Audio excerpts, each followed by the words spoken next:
नमस्कार, प्रभात साक्षी न्यूज नाटक और आप सभी का स्वागत है। तमिलनाडु की राजनीति में इन दिनों जिस नाम की सबसे अधिक चर्चा है वह है के अन्नामलाई। दक्षिण भारत में बीजेपी का सबसे तेज तर्रार चेहरा माने जाने वाले अन्नामलाई ने अब पार्टी से इस्तीफा देने का मन बना लिया है।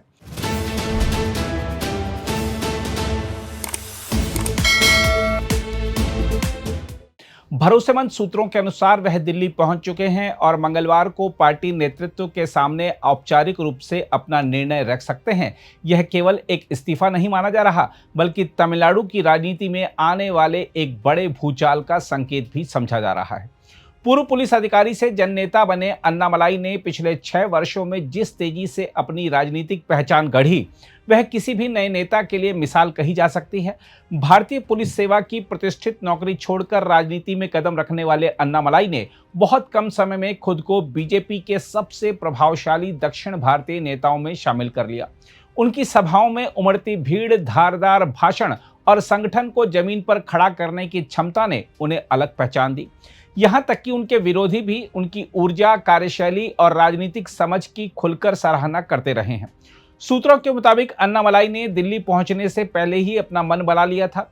उनका यह दौरा पार्टी नेतृत्व के प्रति आभार प्रकट करने का प्रयास भी माना जा रहा है। कहा जा रहा है कि वह बीजेपी को उन अवसरों और अनुभवों के लिए धन्यवाद देना चाहते हैं जो उन्हें राजनीति में आने के बाद मिले। लेकिन इसके साथ ही यह भी स्पष्ट हो चुका है कि अन्नामलाई अब सीमित भूमिका में राजनीति करने को तैयार नहीं है। दरअसल पिछले कई सप्ताहों से अन्नामलाई के भविष्य को लेकर तमिलनाडु से लेकर दिल्ली तक अटकलों का बाजार गर्म था। कभी नई पार्टी बनाने की चर्चा हुई तो कभी बीजेपी में उनकी नाराजगी को लेकर बहस चली। खास बात यह रही कि अन्नामलाई ने कभी इन चर्चाओं का सख्त खंडन नहीं किया। यही कारण है कि राजनीतिक गलियारों में यह धारणा मजबूत होती चली गई कि वह किसी बड़े निर्णय की ओर बढ़ रहे हैं। बीजेपी के भीतर भी धीरे धीरे चर्चा इस बात पर पहुंच गई कि आखिर अन्नामलाई चाहते क्या हैं। पार्टी के कई वरिष्ठ नेताओं का मानना है कि अन्नामलाई की मांग साफ थी, या तो उन्हें तमिलनाडु में दीर्घकालिक स्वतंत्र नेतृत्व दिया जाए जहां वह कम से कम 7 वर्षों तक अपनी रणनीति के अनुसार संगठन को आगे बढ़ा सकें, या फिर उन्हें अपनी अलग राजनीतिक राह चुनने की छूट दी जाए। यह मांग इसलिए भी अहम हो गई क्योंकि अभिनेता से नेता बने सी जोसेफ विजय के उदय ने राज्य का पूरा राजनीतिक गणित ही बदल दिया है। देखा जाए तो अन्नामलाई की सबसे बड़ी ताकत यह रही कि उन्होंने अपनी राजनीति को केवल धार्मिक या वैचारिक सीमाओं में नहीं बांधा।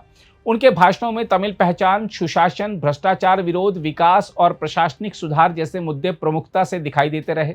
वह बीजेपी के भीतर रहकर भी तमिल समाज की भाषा में राजनीति करने की कोशिश करते नजर आए।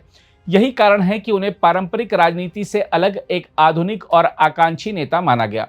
राजनीतिक विश्लेषकों का मानना है कि अन्नामलाई की राजनीति का मूल आधार विचारधारा से अधिक नेतृत्व क्षमता और जनसंपर्क है।